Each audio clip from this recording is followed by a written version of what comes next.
I'm Loraine Adams, 32, and 6 months ago, I was crying into takeout containers in a studio apartment that smelled like regret and broken dreams. My family whispered behind closed doors about my messy divorce, convinced I'd never recover from losing everything to my ex-husband's calculated betrayal. My mother actually said I should learn to be grateful for small mercies and consider moving back home. But as I stood in the marble foyer of my new penthouse last Tuesday, watching their jaws drop during what they thought would be another pity visit, I realized they had no idea who I really was. The divorce papers they'd seen were just the beginning of my story, not the end dot. What they didn't know, what nobody knew, was that losing everything had revealed a strength I never knew I possessed. And the secret I'd been carrying for 3 months is about to change not just my life, but everything they thought they understood about failure and success. Asterisk, the wedding ring sits in my jewelry box now. A thin band of white gold that once felt like salvation but became my shackles. I remember the day Dade slipped it onto my finger 7 years ago, how relieved my mother looked. Finally, she whispered to my aunt, Loraine has found stability. Stability. That's what they called it when I stopped mentioning my graphic design dreams. When I quit my entry-level position at the marketing firm because David convinced me it was too stressful and not worth the minimal salary. When I stopped seeing friends because he needed me available for his business dinners and networking. Events. David was a financial advisor, the kind who wore expensive suits and spoke confidently about investment portfolios. He had this way of making every conversation feel like a consultation, analyzing my choices with that slight frown that suggested I was making yet another poor decision. You're too creative for business, sweetheart, he'd say, patting my hand. Let me handle the practical stuff. I became his perfect accessory, the supportive wife who hosted dinner parties, who nodded intelligently when he explained complex financial strategies to clients, who never contradicted him in public. I told myself I was contributing to our partnership, that my role was equally important even if it wasn't paid. The isolation happened, so gradually I barely noticed. First, it was just missing a few girls' nights because David had last-minute client events. Then my friends stopped calling as often. My design software gathered digital dust on my laptop while I mastered the art of small talk at country club functions. You're so lucky, other wives would tell me. David handles everything. You don't have to worry about a thing. They were right. I didn't worry about money or investments or our future. I didn't worry because I wasn't allowed to. Every financial decision went through David. Every major purchase required his approval. Even my credit cards were connected to accounts I couldn't access. I thought this was love. I thought this was what marriage looked like, trusting your partner completely, letting them take care of the complicated stuff while you focused on making a beautiful home. The red flags looked like romantic gestures through my naive eyes. When I suggested freelancing or maybe taking some design courses, David would get that concerned expression.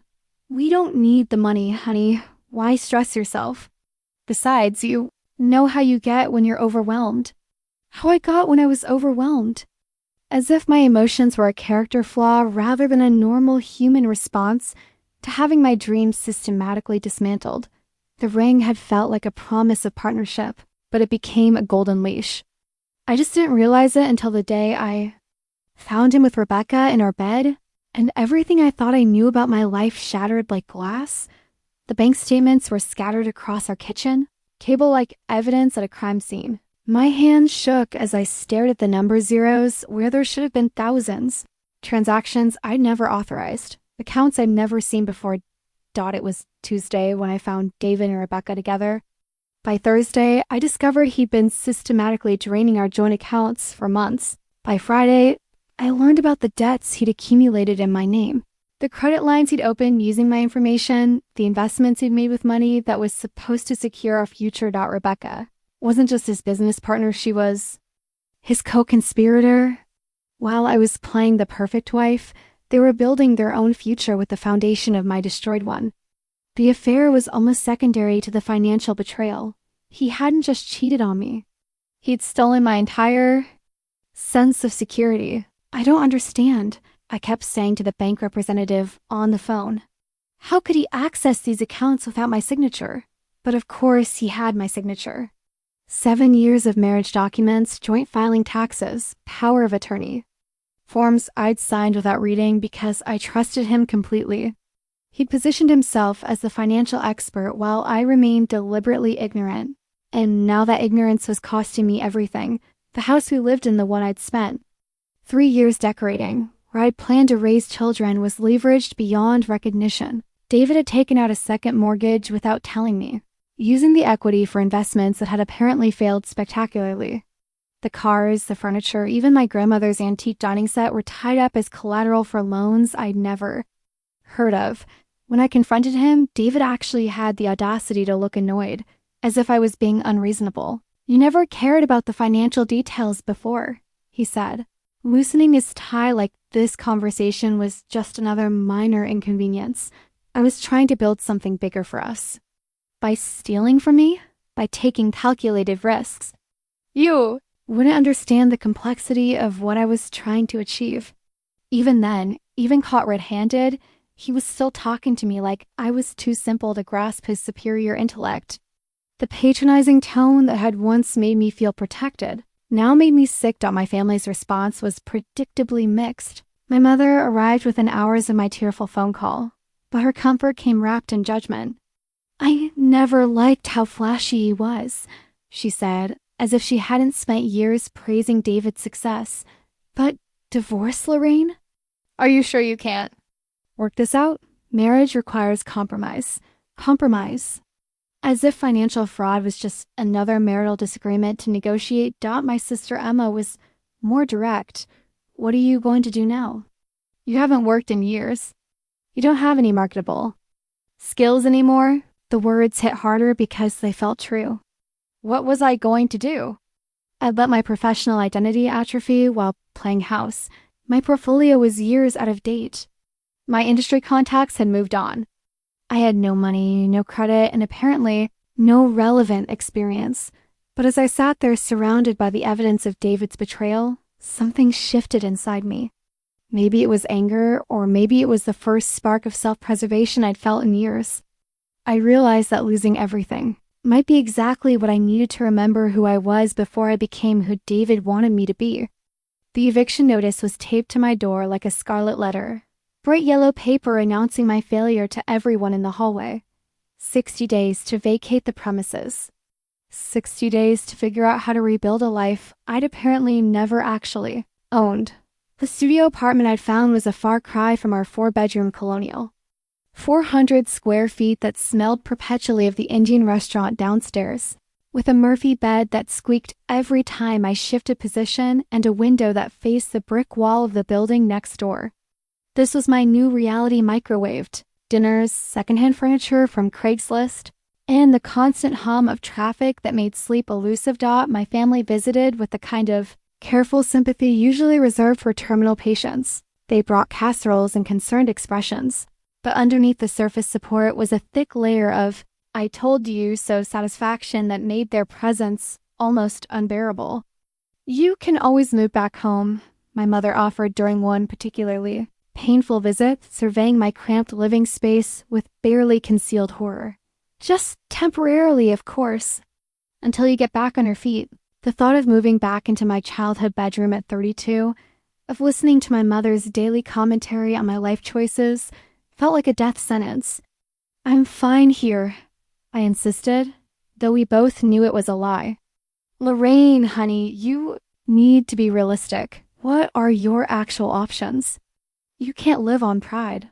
Emma was even less diplomatic.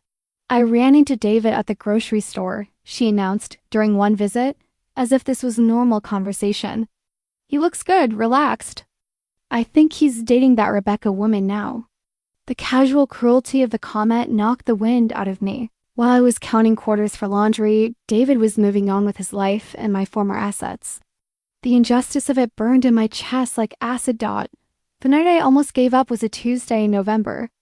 I'd been job hunting for weeks with no success. My 7-year employment gap was like a neon sign advertising my irrelevance. I was overqualified for entry-level positions and underqualified for anything that matched my education. The few interviews I managed had been exercises in humiliation. Watching younger candidates with current experience charm their way past me, I sat on my Murphy bed with my laptop, scrolling through job postings that might as well have been written in another language. Digital marketing had evolved beyond recognition. Design software had advanced far past my outdated skills. The professional world had kept moving while I'd been playing house, and now I was a stranger at my own career field. That's when I saw a manila folder that had somehow survived the chaos of moving. Inside were printouts of designs I created in college, projects I'd been proud of before David convinced me they weren't practical. There was a logo I designed for a friend's bakery, a poster series about environmental conservation, a complete brand identity for a fictional company that had earned me an A. In my senior portfolio class dot, I stared at those designs for hours, remembering the person who had created them. She'd been confident, creative, full of ideas that felt important. She believed her work could make a difference, could solve problems, and create beauty in equal measure. What had happened to her? When I decided her dreams weren't worth pursuing, the answer was obvious. I hadn't decided. David had decided for me so gradually and convincingly that I'd mistaken his limitations for my own. But sitting there in my tiny apartment, holding proof of talents I'd forgotten I possessed, I realized something crucial. Just because I'd stopped being that person didn't mean she was gone forever. Maybe losing everything wasn't the end of my story. Maybe it was finally the beginning.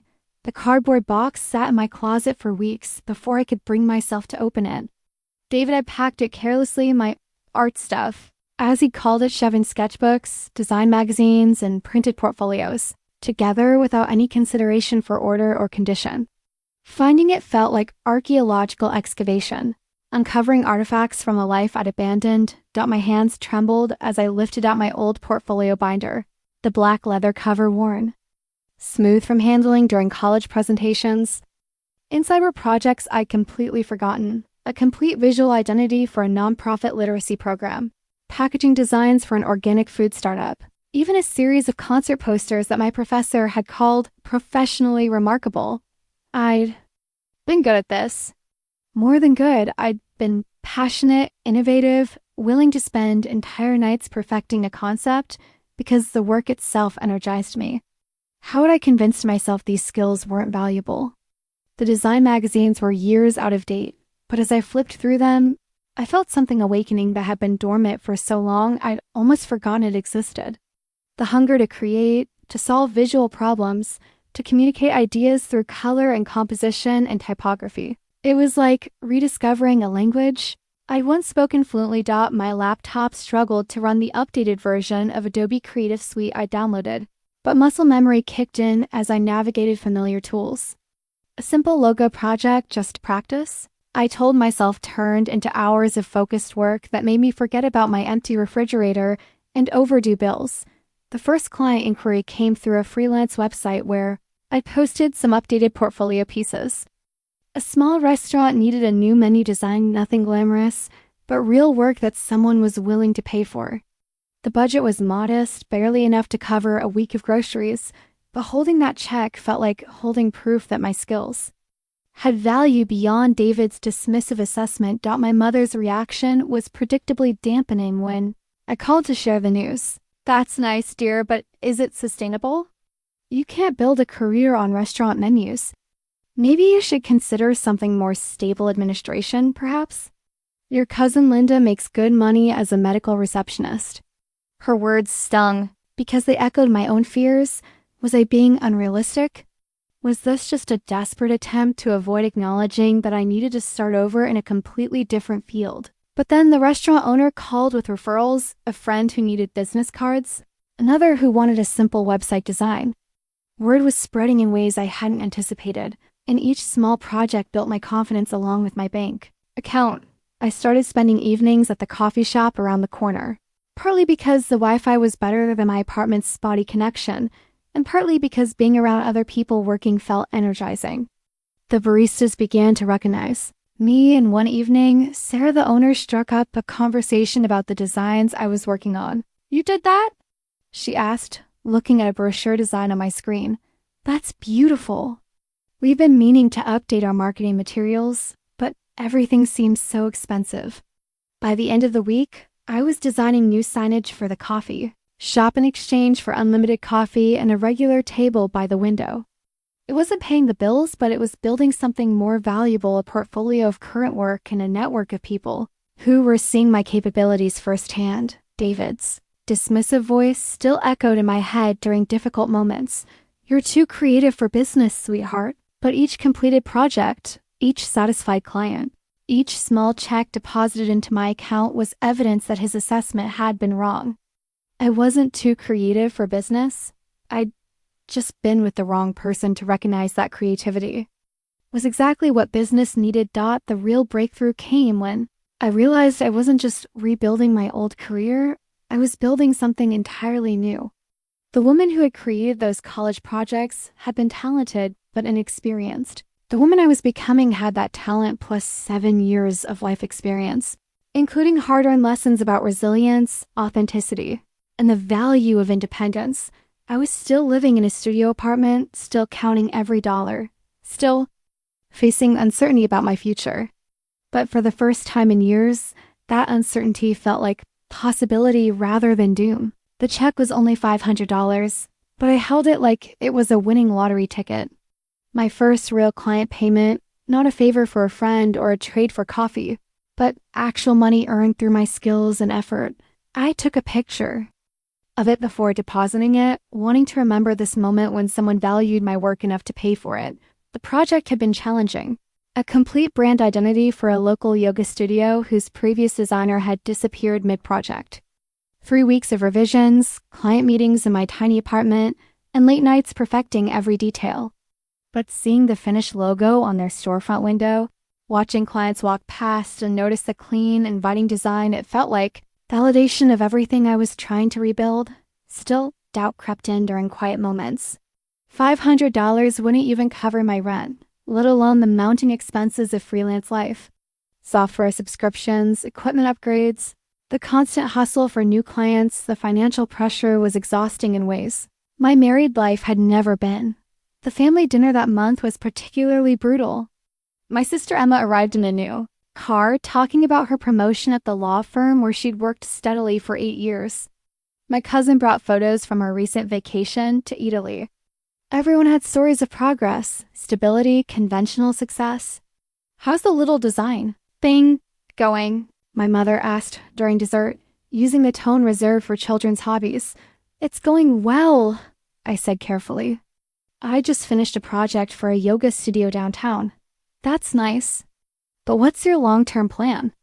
"You can't do freelance forever. There's no security, no benefits. What happens when you get sick? What about retirement?" Her questions hit every fear I'd been trying to ignore. What was my long-term plan? I was surviving month to month, building something that felt meaningful but remained financially precarious. Everyone else my age was climbing corporate ladders while I was starting over from scratch. "Maybe you should consider going back to school," Emma suggested. "Get an MBA or something practical. Use this creative phase as a stepping stone to something more substantial." Something more substantial. As if art and design and visual communication weren't substantial, weren't necessary, weren't valuable contributions to the world. I felt myself shrinking back into the apologetic person I'd been in my marriage, the one who always deferred to others' definitions of success. But then I remembered the yoga studio owner's face when she saw the final designs. "This is exactly what I envisioned but couldn't articulate," she'd said. "You understood my business better than I did." That moment of perfect collaboration, of solving a real problem with creative solutions that had felt substantial. The self-doubt followed me home and kept me awake that night. Was I being naive? Was this just an elaborate form of denial about my real circumstances? Maybe my family was right. Maybe I should cut my losses and find a sensible job with a steady paycheck and health insurance. But the next morning brought an email that changed everything. A referral from the yoga studio owner. Her friend managed a small tech startup that needed help with their entire visual identity. The budget was modest, but significantly larger than anything I'd handled. More importantly, It was the kind of comprehensive project that would showcase all my capabilities. The call to discuss the project felt like an audition for my own future. As I walked them through my portfolio, explaining my design process and strategic thinking, I heard confidence in my voice that surprised me. This wasn't just talent, it was expertise developed through years of study and refined through recent practice. When they offered me the project, I felt something shift inside. My chest, not just relief about the money, though that was significant, but recognition that I was building something real. Each client, each project, each small success was proof that I could create value in the world through my own skills and vision. The $500 check was still pinned to my bulletin board, but it was no longer just a symbol of survival. It was the first step toward proving that everything my family called impractical was actually the foundation of something much more substantial than they could imagine. I just had to keep believing it. Myself. The business card was simple, clean. Typography, quality paper stock, nothing flashy. But when Marcus Chun handed it to me at the coffee shop counter, it felt like holding a key to a door I didn't even know existed. I've been working on my laptop in my usual corner spot when this guy in his early 30s started chatting with Sarah about her new signage. He mentioned needing design help for his company, and Sarah, bless her entrepreneurial heart, pointed directly at me. "Loraine did all our new branding," she said. "She's amazing." Marcus turned to look at me, taking in my setup laptop covered in design software windows, sketchbooks scattered across the table. The focused intensity of someone building something from nothing. "Mind if I sit down?" He asked. His startup was developing software for small business inventory management, not the most glamorous industry. But Marcus spoke about it with the kind of passion usually reserved for world-changing innovations. He understood that behind every successful business was someone trying to solve real problems for real people. "We've been operating with a logo my co-founder designed in Microsoft Word," he said, showing me their current materials on his phone. "It's time to look professional, but we're not sure what that means for a company like ours." This was exactly the kind of strategic thinking I'd missed in my smaller projects. Not just making something pretty, but understanding brand positioning, target audience, competitive landscape. As we talked, I could feel my mind working in ways it hadn't since college, seeing the bigger picture, identifying opportunities to differentiate through visual storytelling. "What's your timeline?" I asked, already sketching preliminary concepts on my napkin. "We're launching our beta in 6 weeks. We need everything: logo, website, business cards, presentation templates, even packaging for our hardware components." It was a massive project, the kind that could sustain me for months and showcase every skill I'd been developing. But it was also terrifying. If I messed this up, I'd lose not just income, but credibility in a market where reputation was everything. Marcus must have sensed my hesitation because he leaned forward with the kind of earnest intensity that reminded me why I'd fallen in love with design in the first place. "I've seen your work around the neighborhood," he said. "You understand how to make businesses feel authentic and professional simultaneously. That's exactly what we need." We spent 3 hours at that coffee shop, diving deep into his company's mission, values, and goals. By the end of our conversation, I had pages of notes and a clear vision for how their brand could communicate everything they were trying to achieve. The project fee we negotiated was more money than I'd made in the previous 3 months combined. Enough to move to a better apartment, upgrade my equipment, maybe even build a small emergency fund. But more than the money, this felt like validation that I could compete at a higher level. Then David called. I hadn't heard from him since the divorce was finalized, but somehow he'd learned about my growing business. Maybe mutual friends had mentioned seeing my work around town. Or maybe he was just checking up on me to confirm I was struggling as much as he predicted. "Loraine, we need to talk." His voice on the phone carried that familiar tone of someone about to deliver important news to someone too naive to understand its significance.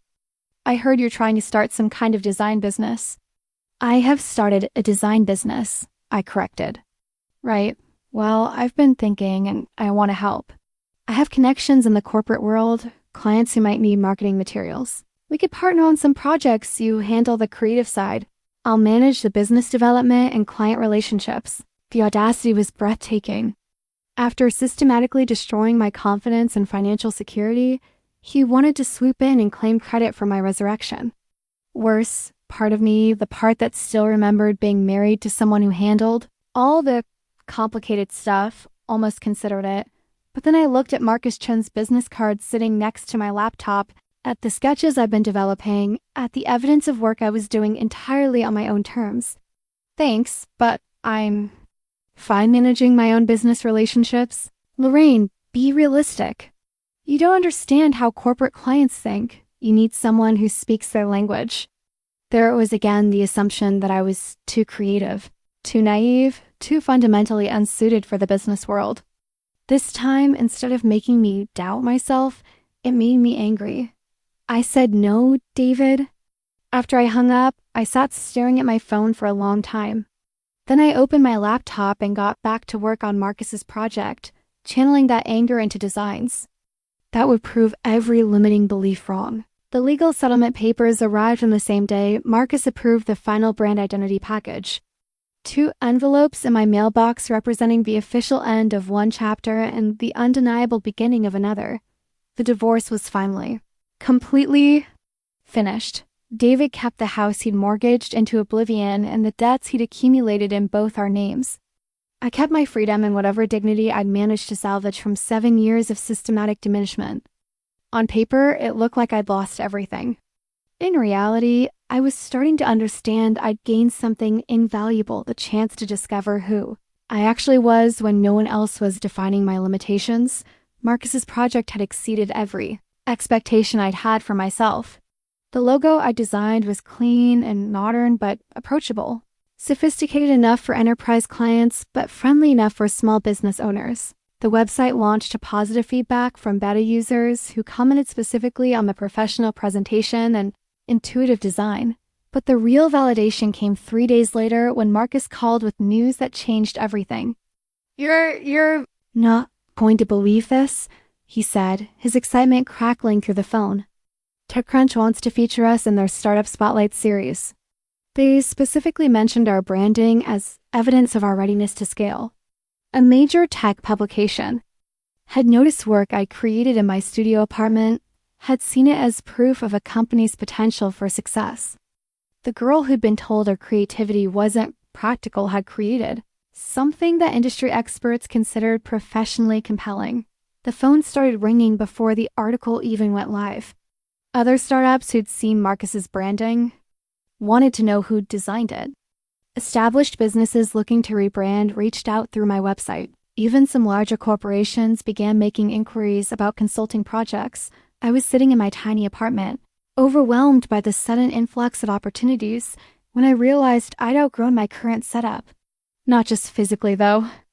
Trying to conduct professional video. Calls with a Murphy bed visible in the background was becoming problematic, but psychologically, I needed space that reflected the caliber of work I was producing.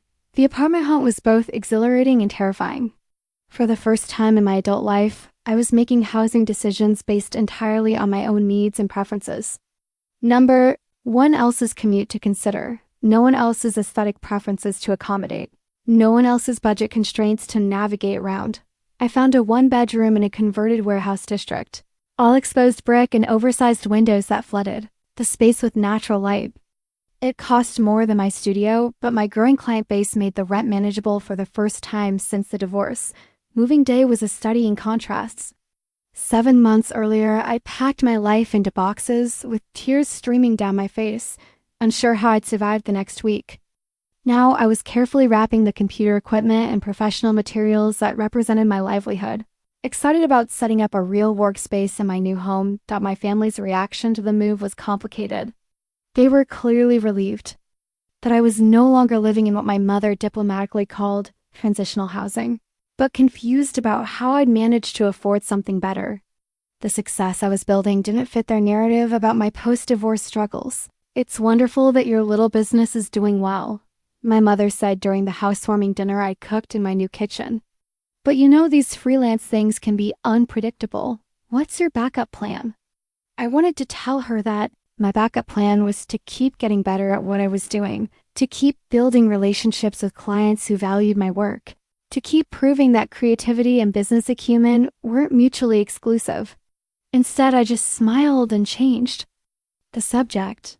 The truth was, I didn't have a backup plan because I didn't want one. For the first time in years, I was building something that felt entirely mine, not a compromise. Not a consolation prize, but a life that reflected my actual values and capabilities.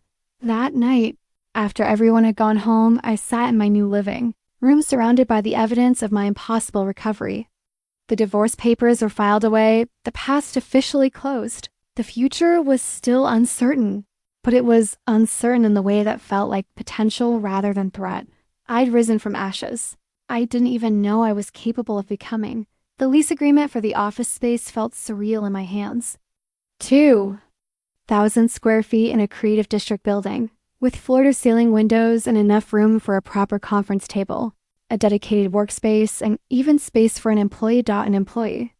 6 months ago, I'd been eating ramen noodles and wondering if I'd ever be financially stable again. Now I was seriously considering hiring someone to help manage the influx of projects that kept arriving faster than I could handle them alone. Momentum had become overwhelming in the best possible way. Marcus's success story had created a ripple effect through the tech community, and suddenly everyone wanted the designer who'd helped a startup get featured in major publications. But it wasn't just tech companies anymore. Restaurants, retail stores, professional services firms, even a small nonprofit working on literacy programs. Each project taught me something new about business, about different industries, about the universal challenges of communicating value through visual design. I was becoming fluent in languages I'd never spoken before: venture capital, supply chain management, customer acquisition costs, market positioning. The nonprofit project was particularly meaningful. Their previous designer had created materials that looked like every other charity earnest but forgettable, worthy but uninspiring. Working with them reminded me why I'd fallen in love with design in the first place: the power to make important messages impossible to ignore. My mother visited the new office space on a Tuesday afternoon, walking through the rooms with an expression I couldn't quite read. She examined my portfolio wall, the professional equipment, the conference table where I met with clients who treated my opinions as expertise rather than suggestions.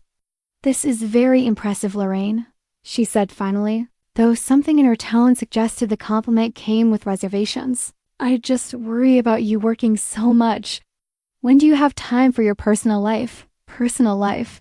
As if success and fulfillment in work couldn't be part of a rich personal life.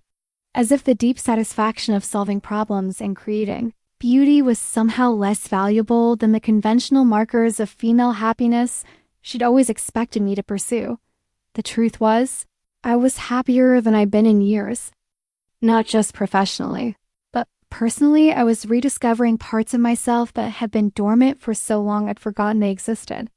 The confidence that came from mastering challenges, the energy that flowed from meaningful work, the pride of building something entirely my own. But it was lonely sometimes. Success without anyone to share it with felt incomplete in ways I hadn't anticipated.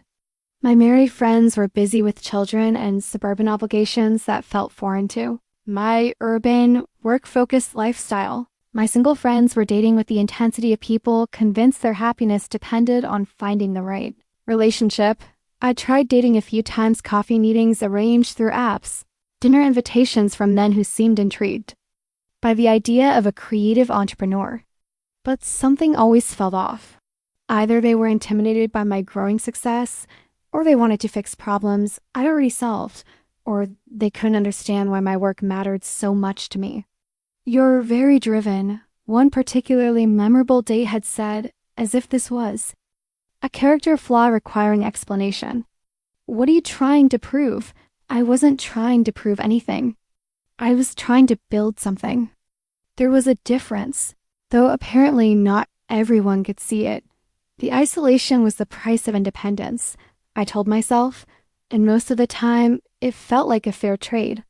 But late at night in my beautiful new apartment, surrounded by the evidence of everything I'd achieved, I sometimes wondered if success without connection was really success at all. Then Monday morning would arrive with new project inquiries, client meetings that challenged my problem-solving skills, opportunities to create work that mattered.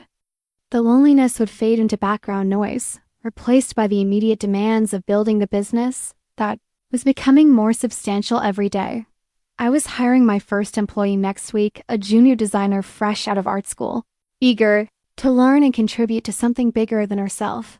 Just like I'd been once, before I convinced myself that dreams weren't practical. Maybe that was what I was really building, not just a business, but proof that practical and meaningful didn't have to be mutually exclusive. The investment portfolio printout was hidden beneath client files in my desk drawer, a secret I kept even from myself most days. Numbers that still seemed impossible: stock positions, mutual funds, even a small real estate investment trust that was performing better than I dared hope. Learning to manage money had been like learning a foreign language. For 7 years, David had handled every financial decision while keeping me deliberately ignorant of the details. Now I was teaching myself investment strategies through online courses, finance podcasts, and books that made my eyes cross with their complexity. But I was determined never to be financially vulnerable again. Every client payment got divided immediately: operating expenses, taxes, living costs, and a significant portion into investments that would grow while I slept. I was building wealth the way I approached design projects: methodically, strategically, with both creativity and careful planning. The irony wasn't lost on me that I was becoming financially literate. When my family continued to treat my business as a temporary phase, my mother still asked about my backup plan during every conversation. My sisters still made comments about the instability of freelance work. They saw my success as lucky rather than strategic, temporary rather than sustainable. So I kept the full extent of my progress private. They knew I was doing well enough to afford a nice apartment and professional office space, but they had no idea about the investment accounts that were growing faster than my business income. They didn't know about the emergency fund that could sustain me for over a year, or the retirement contributions that were already ahead of where I should have been at 30-2. Privacy felt like power in ways I was still learning to navigate. For the first time in my adult life, I controlled information about my circumstances rather than having them controlled for me. The choice of what to reveal and what to keep private was intoxicating after years of having my financial reality managed by someone else. My new employee, Jessica, was a revelation in ways I hadn't expected. Fresh out of design school with skills that complemented my own, she understood social media, marketing, and user experience design in ways that felt intuitive to her generation. Watching her work reminded me of my own hunger at that age, the excitement of applying classroom theory to real client challenges. Training her forced me to articulate processes I'd been developing instinctively. Why I chose certain color palettes, how I approach client relationships, what questions to ask during discovery meetings. Teaching made me realize how much expertise I'd accumulated in less than a year of focused effort. "You're really good at this," Jessica said one afternoon as we reviewed a client presentation together. "How long have you been running your own business?" "About 8 months, I admitted. Her surprise was flattering. "Really? You seem so experienced. Like you've been doing this for years." Maybe I had been, in a way. All those years of hosting David's business dinners, watching how successful people presented themselves, listening to corporate strategy discussions, I'd been absorbing lessons without realizing it. The confidence I projected with clients wasn't entirely new. It was reclaimed from a part of myself that had always understood how professional relationships worked. The real test of my growing financial acumen came when David called again, this time with what he presented as a business opportunity. A client of his needed extensive marketing materials, and he recommended me for the creative work while he handled the business development and client management. "It's a significant project," he said. "6 figures over the next year. But you'd need someone with corporate experience to manage the relationship properly." 6 figures. The number was tempting, especially since it would have doubled my annual income. But something about the offer felt familiar in uncomfortable ways. David positioning himself as the sophisticated professional while I provided the specialized skills. The same dynamic that had defined our marriage. "What would the profit split be?" I asked. "Well, I'd be handling all the client communication, project management, invoicing, relationship maintenance. Probably 70-30 would be fair."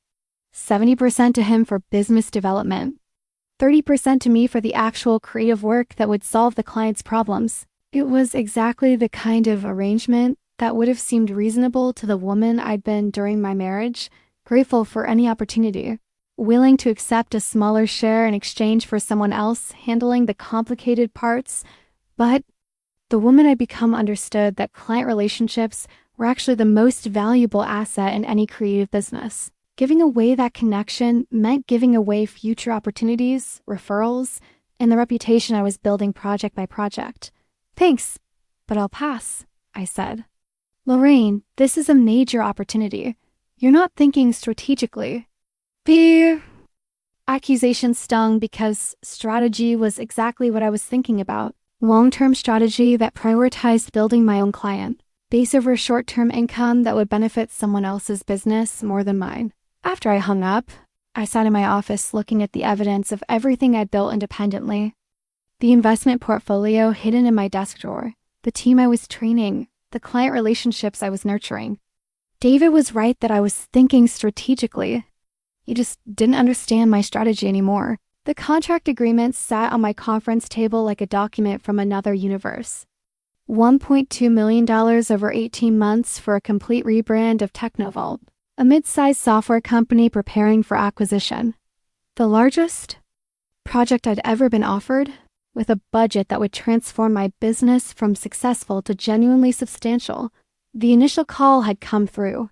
Marcus Chun's network, one of his investors, knew Technovault's CEO and had recommended my work based on the success of Marcus's launch.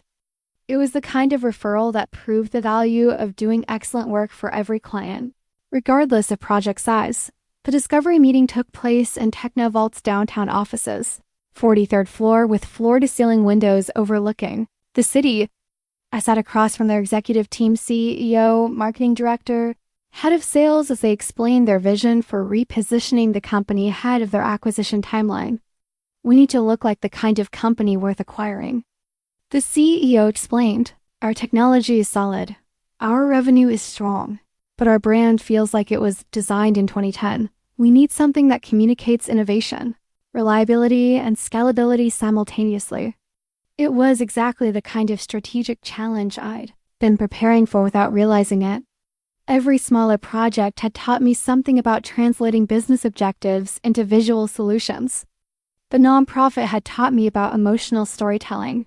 The tech startups had taught me about communicating innovation. The established businesses had taught me about projecting stability. As we discussed their goals, I found myself speaking with confidence that surprised even me. This wasn't the tentative woman who'd started freelancing 8 months ago.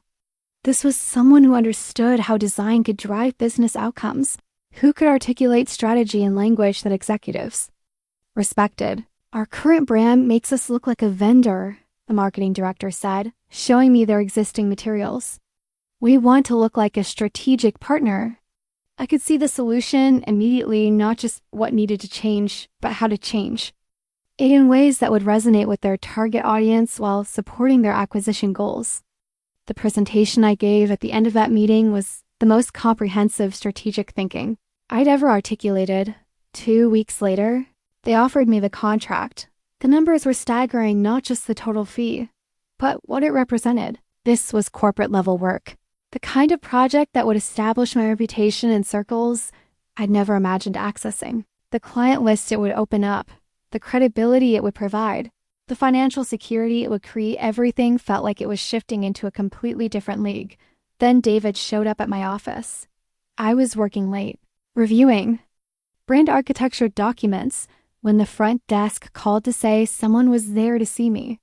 David walked into my conference room like he owned the space, surveying the professional setup with an expression I couldn't quite read. Impressive, he said, sitting down without being invited.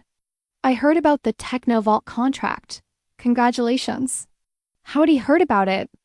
The contract wasn't public information, and I'd only told a few people. But somehow David had learned about the biggest opportunity of my career, and his presence in my office felt invasive in ways that made my skin crawl. What do you want, David? I want to help. This is a major project, Loraine. Corporate clients expect a certain level of sophistication in their service providers. You're going to need project management expertise, financial oversight, client relationship management, all the things you've never had to handle at this scale. There it was again, the assumption that I was in over my head. That success beyond a certain threshold required his intervention. But this time, his condescension was mixed with something that looked like desperation. I'm perfectly capable of managing my own projects. Are you? This is a $1 million contract. The complexity of deliverables, the timeline management, the stakeholder coordination, one mistake could destroy everything you've built. His words hit the exact fears I'd been trying not to acknowledge. This was a bigger project than anything I'd handled. The stakes were higher, the client expectations more complex, the potential for failure more devastating. Maybe he was right. Maybe I was being naive about what this level of work required. But then I looked around my conference room, at the portfolio wall showcasing successful projects, at the professional equipment I'd invested in, at the contract itself, proving that. Sophisticated clients already trusted my capabilities. David wasn't offering help. He was offering to take control of the most important opportunity of my career. The contract is already signed, I said. I appreciate your concern, but I've got it handled. You're making a mistake. When this goes sideways don't come crying to me for help. After he left, I sat alone in my office feeling the weight of what I'd committed to. $1.2 million, 18 months. The most complex brand strategy I ever attempted. Maybe David was right about the risks. Maybe I was being reckless, but as I looked at the contract again, I realized something crucial. Being scared of success was just another way of accepting limitations. I'd spent 7 years believing I wasn't capable of handling complexity. I wasn't going to spend the next 7 proving David right. I was going to prove him wrong. The property listing felt like glossy fiction, 3,000 square feet of downtown penthouse with panoramic city views. A kitchen that belonged in architectural magazines and a price tag that would have been impossible to imagine a year ago. But my accountant had run the numbers, and between my growing business income and strategic investments, it was actually affordable. I kept repeating the word to myself as I walked through luxury open houses, trying to convince myself that this was reality rather than some elaborate daydream. The woman who'd been eating ramen noodles in a studio apartment was now seriously shopping for properties that cost more than most people's lifetime earnings. The first few viewings were overwhelming. Real estate agents spoke in casual millions, discussing marble countertops and smart home systems like they were standard features rather than extravagances. I felt like an imposter, convinced someone would realize I didn't belong in these rarefied spaces. But the third penthouse felt different. 22nd floor of a converted historic building, with exposed brick walls that reminded me of my office space and windows that framed the city like artwork. The layout was perfect for entertaining, not that I entertained much yet, but it felt like the kind of space where I could grow into a more social version of myself. The previous owner was an art collector, the realtor mentioned, showing me the wall system designed for rotating exhibitions. The lighting is museum quality. Standing in that empty living room, I could envision my life expanding to fill the space. A real dining room where I could host clients for working dinners. A home office that didn't double as a bedroom. Guest rooms for the friends I was slowly making in my new professional circles. The price was substantial, but not unreasonable given the location and amenities. More importantly, it represented something I'd never thought possible. The financial freedom to make choices based on what I wanted rather than what I could afford. I'd like to make an offer, I heard myself saying. The realtor's surprise was barely concealed. I was younger than their typical buyer, dressed professionally but not ostentatiously, without the obvious markers of inherited wealth or corporate executive salary. Will you need financing? I can recommend some excellent mortgage brokers who work with high net worth clients. I'll be paying cash. The words felt surreal leaving my mouth. Cash. For a penthouse. As if this was a normal Tuesday transaction rather than the culmination of the most transformative year of my life. The paperwork took 3 weeks to process, during which I oscillated between excitement and terror. Was I being reckless? Was this The kind of overextension that led to financial ruin? My conservative upbringing whispered warnings about counting chickens before they hatched, about the dangers of lifestyle inflation, but my accountant was encouraging. "You're not overextending," she said during our review meeting. "This purchase represents about 40% of your liquid assets, which is actually quite conservative for someone with your income trajectory.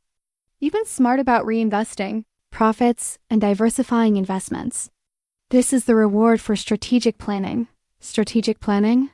A year ago, I'd had no strategy beyond surviving the next month.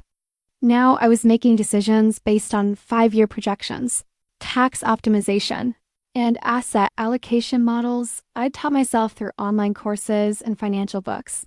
The closing was scheduled for a Tuesday morning in November. I'd arranged to take the day off work, though with the Technovault project in full swing.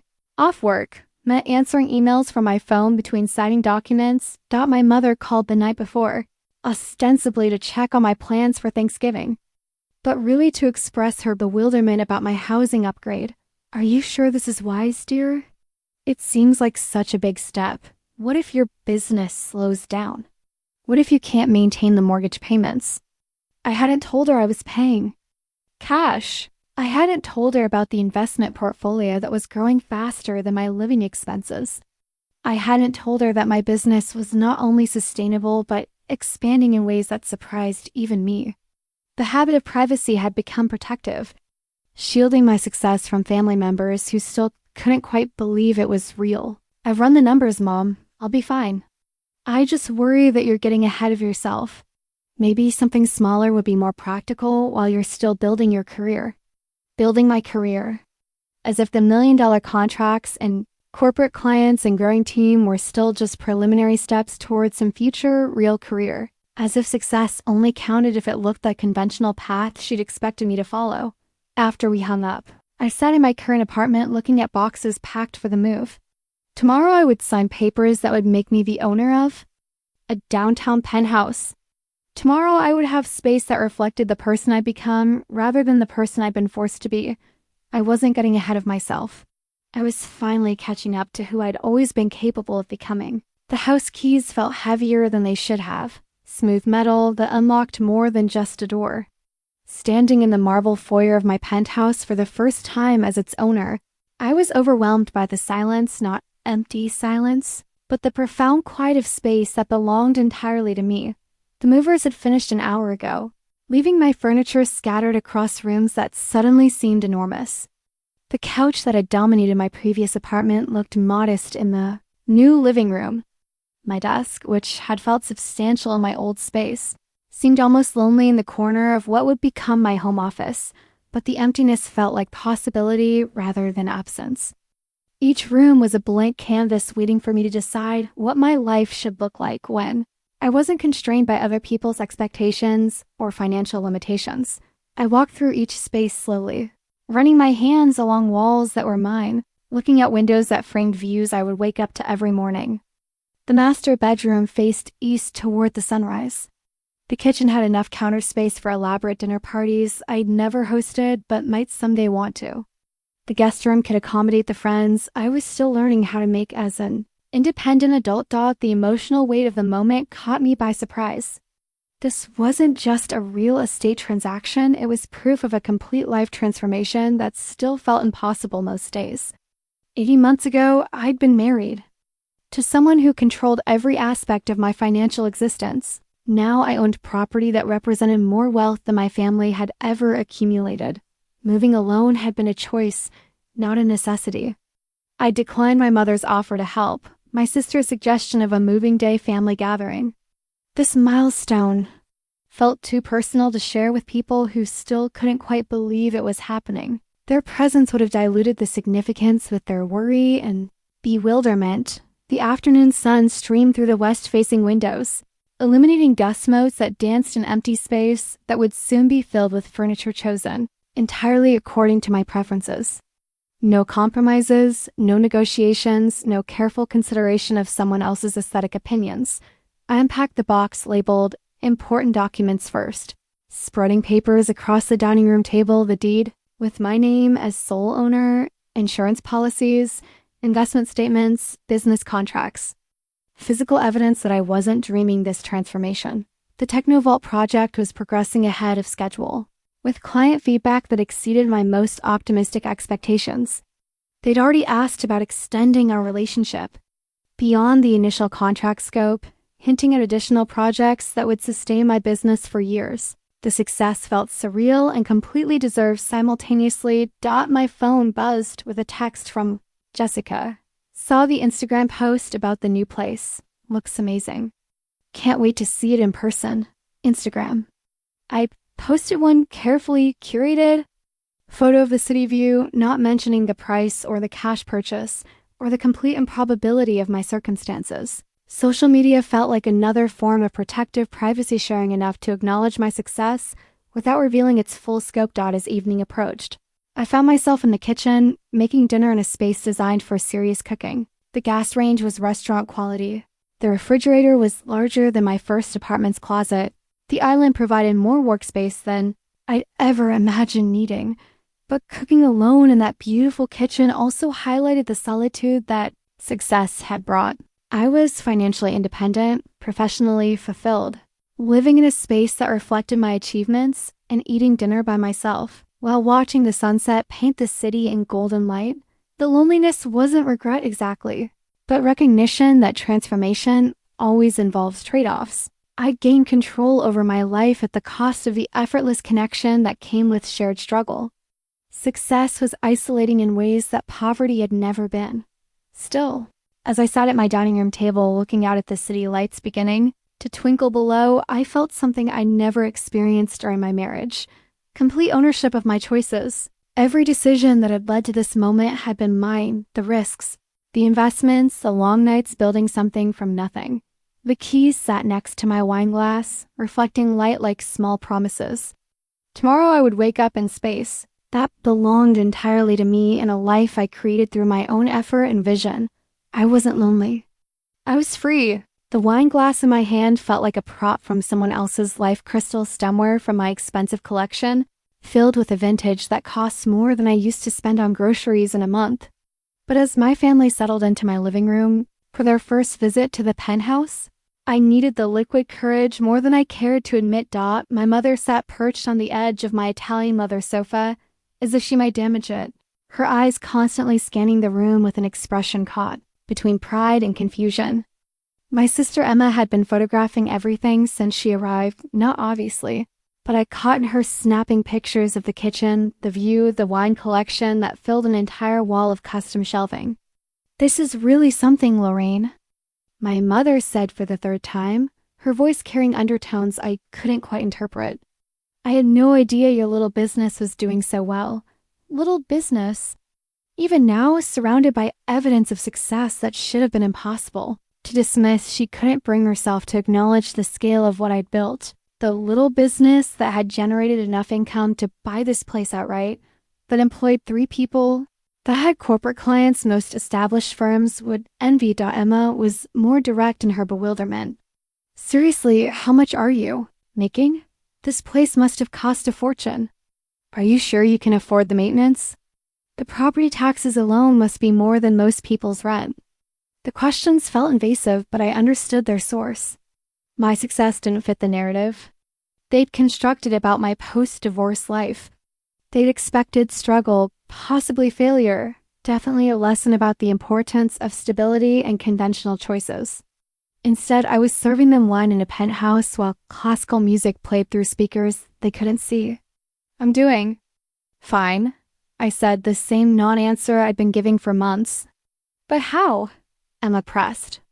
"I mean, graphic design is nice, but this level of wealth, there has to be more to it. Are you investing in cryptocurrency? Did you get some kind of settlement from David we don't know about?" Cryptocurrency, settlement money, anything except the possibility that creative work could generate serious income when approached strategically and executed excellently. Their assumptions revealed more about their limited understanding of business than about my circumstances. My mother was examining the art. I'd begun collecting original pieces from local artists whose work resonated with my aesthetic sensibility. "These must be expensive," she said, leaning closer to read an artist's signature. I hope you're not being taken advantage of. Art dealers can be very persuasive with people who don't know the market. The condescension stung because it was so reflexive. Even surrounded by evidence of my successful decision-making, she defaulted to the assumption that I was naive, vulnerable to manipulation, in need of guidance from people who understood practical matters better than I did. But what bothered me most was my own response, the familiar shrinking sensation, the impulse to minimize my achievements to make them more comfortable. I caught myself starting to explain that the art was a reasonable investment, that I'd researched market values, that I wasn't being reckless with money. Why was I justifying choices that were entirely mine to make? Would you like to see the rest of the place? I asked instead, changing the subject to something that felt safer. The tour was an exercise in cognitive dissonance.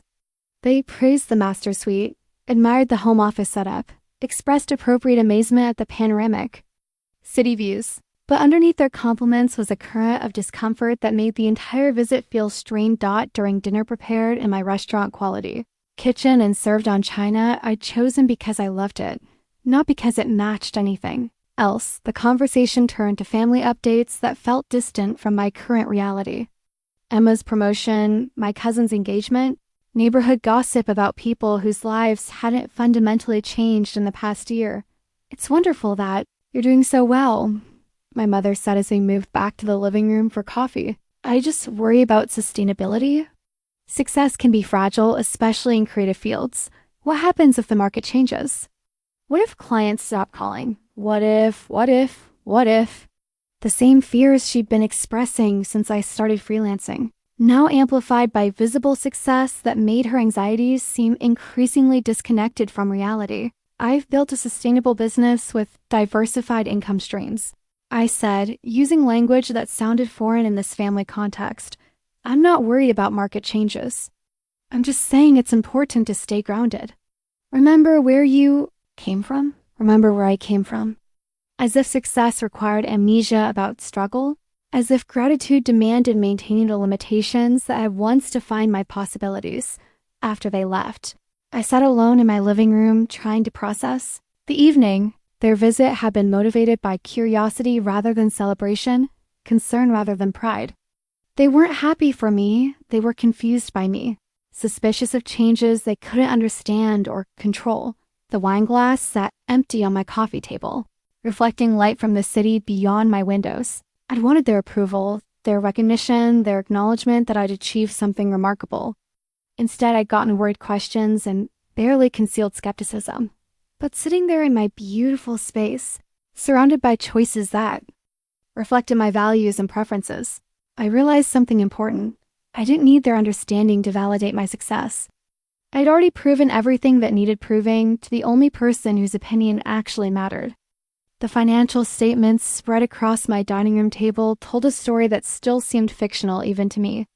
Investment portfolios that had tripled in value, business income that placed me in tax brackets I never imagined reaching, real estate equity that represented more wealth than my family had accumulated across generations. My mother sat across from me, glasses perched on her nose as she studied documents that revealed the full scope of what I built. Emma leaned back in her chair, expression cycling between amazement and something that looked uncomfortably like resentment. I don't understand, my mother said finally. How is this possible? This level of income, these investment returns, it doesn't seem real. I decided to share the truth after weeks of careful consideration. Their skepticism during the Penthouse visit had crystallized something important. Hiding my success was protecting their comfort at the expense of my own authenticity. I was tired of minimizing achievements to make other people feel better about their own choices. It's real, I said simply. This is what strategic business growth and intelligent investing can accomplish when you're focused and disciplined about long-term goals. Emma studied a quarterly statement from my brokerage account, shaking her head slowly. You're making more than partner-level lawyers at my firm in less than 2 years, from graphic design. From building a strategic consulting business that solves complex problems for clients who value expert solutions, I corrected.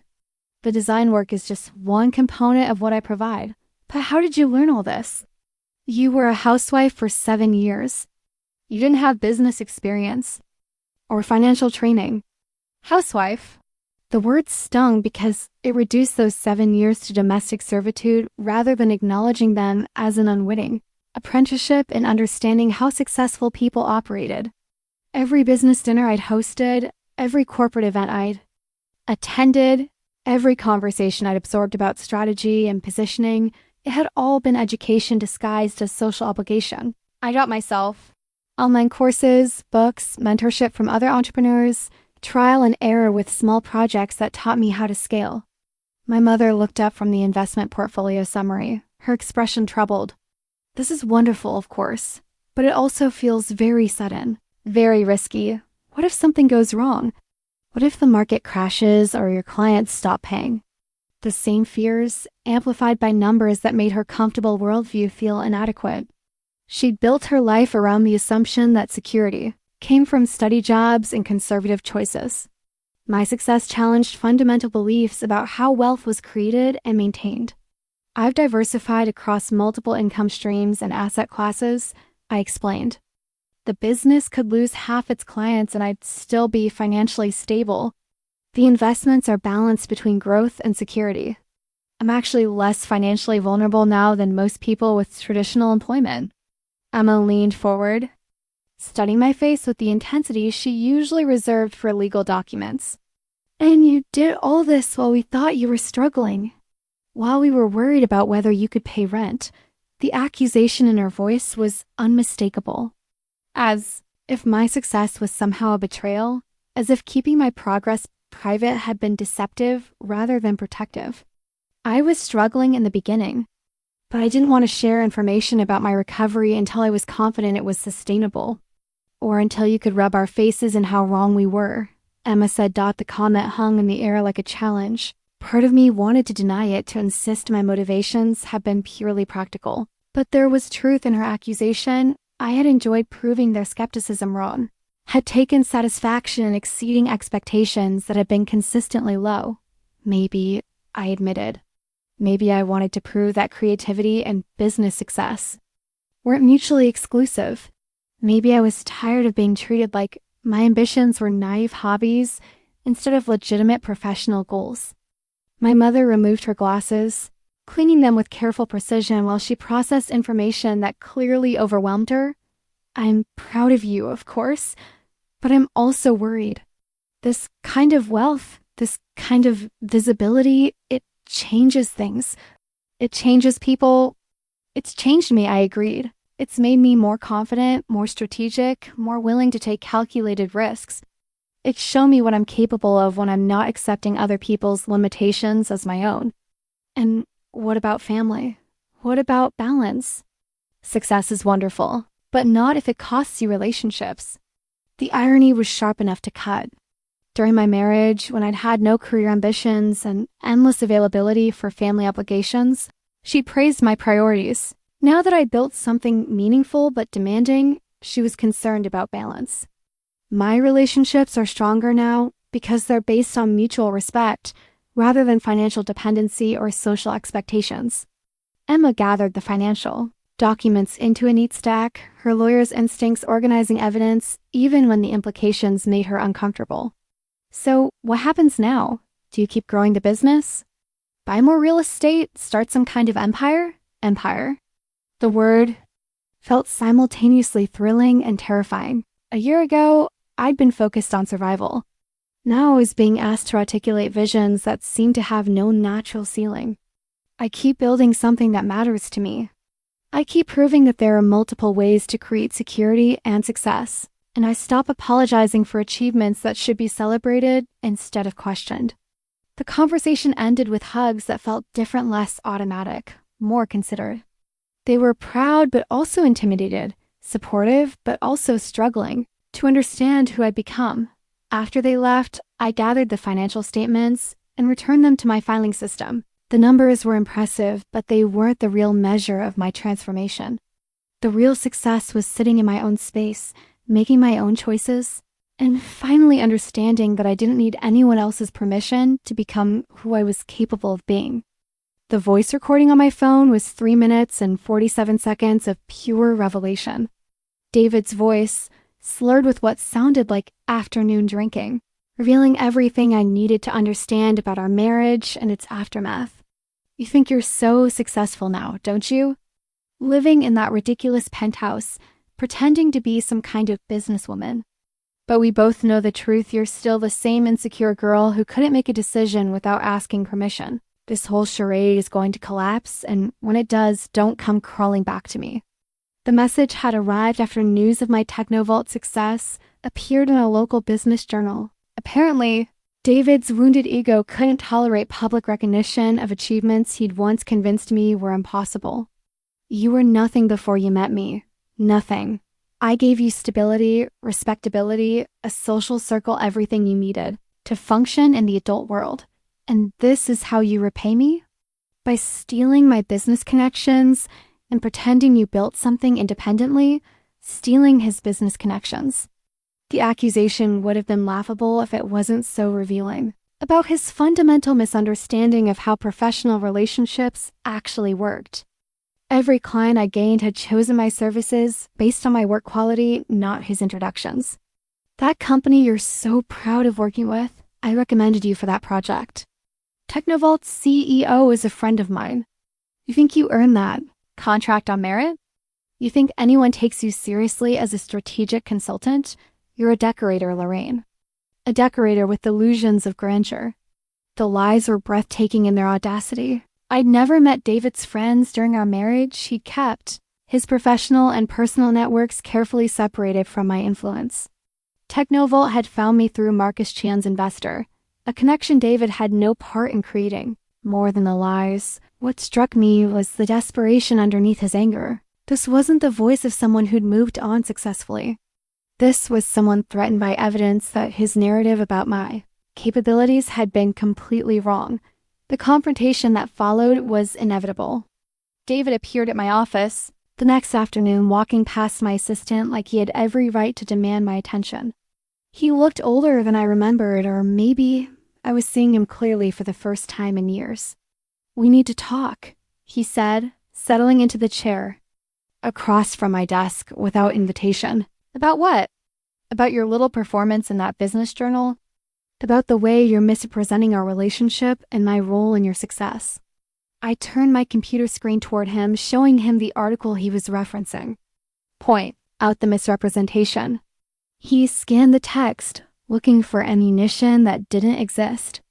The article focused on my business growth, my strategic approach to client relationships, my transition from struggling freelancer to successful consultant.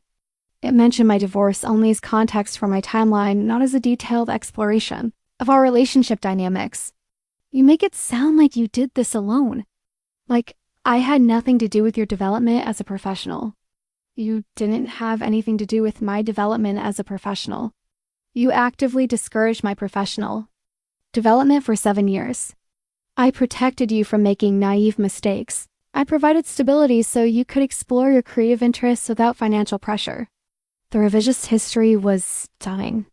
Protecting me from naive mistakes, like building the exact career he convinced me was impractical. Providing stability while systematically isolating me from opportunities for independence. Is that what you call stealing our joint assets and leaving me with debt in my name? His face flushed, but he pressed forward with the same entitled confidence that had once intimidated me into silence. Those were business investments that didn't pan out. You never understood the complexities of financial planning. I understand. Then now, I also understand that what you did was fraud, not failed planning. You're being dramatic and vindictive.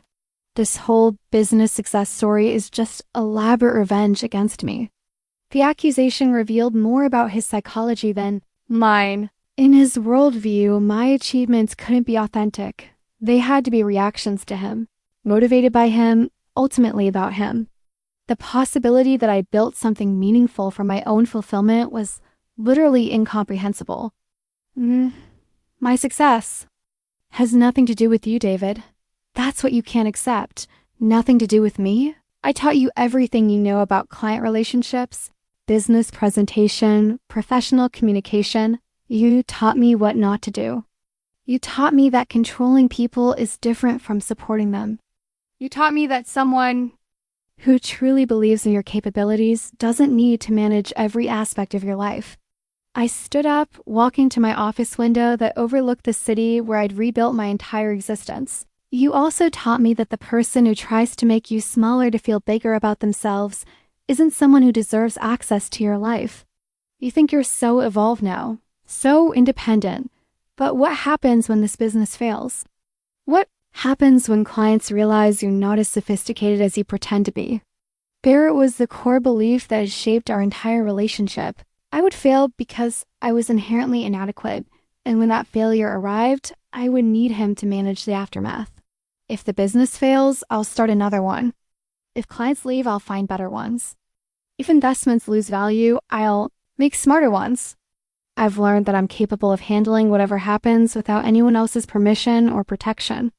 He sat there for a long moment, looking around my office as if seeing it for the first time. The awards on my wall, the client testimonials, the evidence of a thriving business that existed entirely outside his influence or control.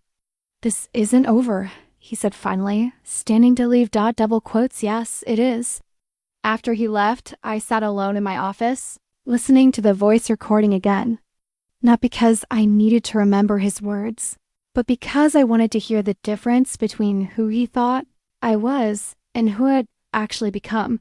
The girl he'd married might have been crushed by his disapproval. The woman I'd become found his opinion irrelevant to her choices. The business plans spread across my conference table represented ambitions that would have terrified me a year ago. Expansion into 3 new markets, strategic partnerships with complementary firms, a team growth plan that would triple our current size. But as I reviewed the projections with my new business partner, Elena Rodriguez, the goals felt achievable rather than overwhelming. Elena had approached me through our mutual connection at Technovi, former corporate marketing executive, who'd left her 6-figure salary to start her own consultancy. Our skills complemented each other perfectly. My creative strategy and visual design expertise, her operations management and business development experience. "The numbers are conservative," she said, pointing to our revenue projections. "Based on our current client retention rates and referral patterns, we could exceed these targets by 30%. Partnership had been a concept I'd avoided since the divorce. Sharing control, compromising on decisions, depending on someone else's performance, it had felt like a return to vulnerability I'd worked too hard to escape. But working with Elena was different from any collaboration I'd experienced. She challenged my ideas without dismissing them, contributed her expertise without claiming credit for mine, and approached our business relationship with the same strategic thinking she brought to client work. This was partnership as professional equals rather than the paternalistic dynamic that had defined my marriage. "What about the family dynamics?" Elena asked. "How are they handling your expansion plans?" Family dynamics. The question made me smile, because it acknowledged what I'd only recently understood, that family reactions were data points rather than determining factors in my decision-making process. My mother's response to news of the partnership had been predictably mixed. Pride in my continued success, worry about increased complexity, and underlying bewilderment that I kept exceeding the limitations she'd expected me to accept. "It's wonderful that you're doing so well," she'd said during our last conversation. "I just hope you remember to leave time for personal life. Success means nothing if you're alone. Alone." The assumption that professional fulfillment and personal connection were mutually exclusive. That choosing career growth meant sacrificing relationship possibilities. But my personal life was richer now than it had been during my marriage. Dinner parties with other entrepreneurs who understood the challenges and rewards of building something from scratch. Professional development events where I met people who shared my ambition and work ethic. Cultural activities I attended because they interested me, not because they served someone else's social agenda. I'd even started dating again carefully, selectively, with clear boundaries about what I would and wouldn't accept in a relationship. The men I met now were attracted to my independence rather than threatened by it, interested in my work rather than dismissive of its value. Thomas, the architect I'd been seeing for 3 months, understood the demands of creative entrepreneurship. because he'd built his own firm from similar circumstances. Our conversations were collaborations rather than consultations, explorations of shared interests rather than educational sessions where one person explained the world to the other. "Your ex-husband called my office yesterday," Elena mentioned. Casually shuffling through project timelines, the information hit like cold water. "What did he want?" "To discuss potential collaboration opportunities. He seemed to think your business might benefit from his financial expertise and corporate connections." David was still trying to insert himself into my success story still, convinced that my achievements required his guidance to be sustainable. The persistence was both infuriating and pathetic. "What did you tell him?" "That our financial planning was handled by qualified professionals and our corporate connections were developed through our own client relationships. Then I suggested he direct any future inquiries through proper business channels." Elena's matter-of-fact response illustrated everything I valued about our partnership. She protected our business interests without drama or emotional investment in David's presumptions about my capabilities. He also mentioned concerns about your ability to handle the stress of expansion. Suggested you might be taking on more than you could manage. The familiar pattern of concern masquerading as expertise. Protection offered by someone who'd proven himself untrustworthy with my actual well-being. "I'm managing fine," I said, gesturing toward the business plan that proved exactly how fine I was managing. "Obviously." That's why I wanted to mention it, not because his opinion matters, but because these kinds of undermining tactics can be psychologically wearing even when you know they're baseless. Her recognition of the emotional labor involved in constantly deflecting other people's doubts was exactly why our partnership worked. Elena understood that business success required protecting mental energy as carefully as financial resources.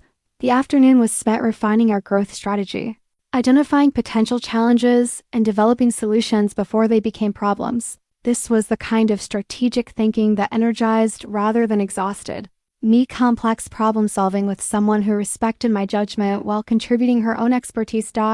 As we finalized our timeline for the next 6 months, I realized how much my definition of security had evolved. A year ago, security meant avoiding risk, maintaining stability, depending on other people's protection. Now security meant building capabilities that could adapt to any circumstances, creating multiple income streams, and choosing collaborators who enhanced rather than constrained my potential. The business plan represented more than expansion strategy. It was evidence that I'd learned to build on success rather than just survive failure. The foundation was solid enough to support whatever I decided to create next. The mirror reflection that morning showed someone I almost didn't recognize, not because I'd changed physically, but because the woman looking back carried herself with confidence that seemed to radiate from somewhere deep inside. This was the first time I'd seen myself clearly, without the distortion of other people's expectations or my own self-dashed out. It had been exactly 1 year since I'd moved into the penthouse, 18 months since the Technovault contract, 2 years since David had called my design work a little hobby. The timeline felt simultaneously eternal and instantaneous. So much transformation compressed into such a brief period. The business had evolved beyond anything I'd initially imagined. Elena and I now employed 12 people across 2 offices, with a client roster that included Fortune 500 companies and innovative startups in equal measure. The expansion into strategy consulting had positioned us as thought leaders in our industry, invited to speak at conferences and contribute to business publications. But the professional success, remarkable as it was, felt secondary to the personal transformation that had made it possible. I'd learned to trust my own judgment, to set boundaries that protected my energy and values, to build relationships based on mutual respect rather than need or obligation. My family's evolution had been slower but equally significant. My mother still worried about the sustainability of creative work, but she'd stopped suggesting I find something more stable.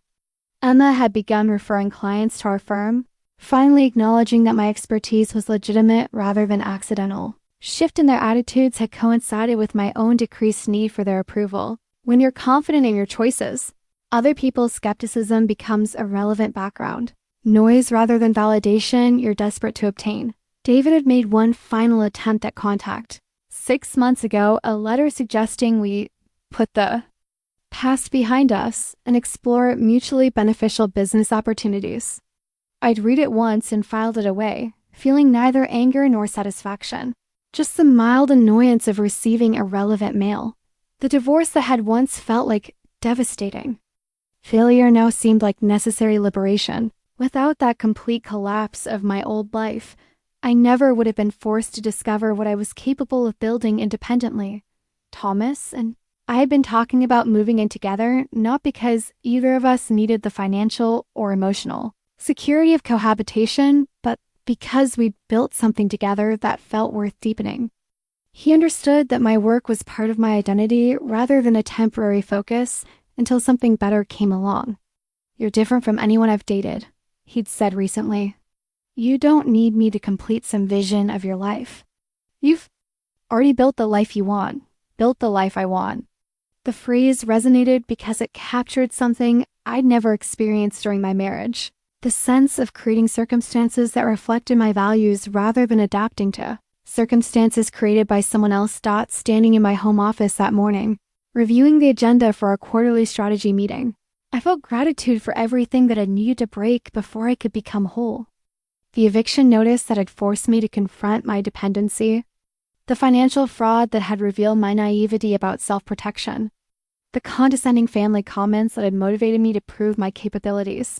Even David's betrayal had been necessary, not because I needed to suffer, but because I needed to learn that survival and recovery were skills I possessed, that creativity and business acumen could coexist, that I could build security through my own efforts, rather than depending on someone else's promises.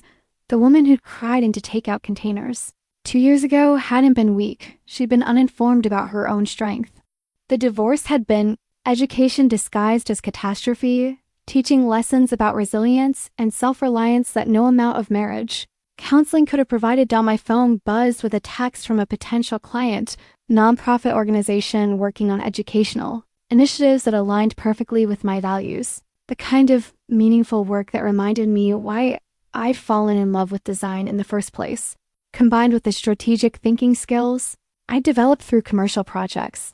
This was what success actually looked like, not just financial security or professional recognition, but the freedom to choose work that mattered, relationships that enhanced rather than constrained, and a life that reflected authentic priorities rather than inherited expectations.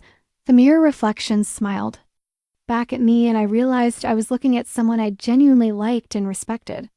Not the person I thought I should be, or the person others wanted me to become, but the person I'd always been capable of being when I wasn't accepting anyone else's limitations as my own.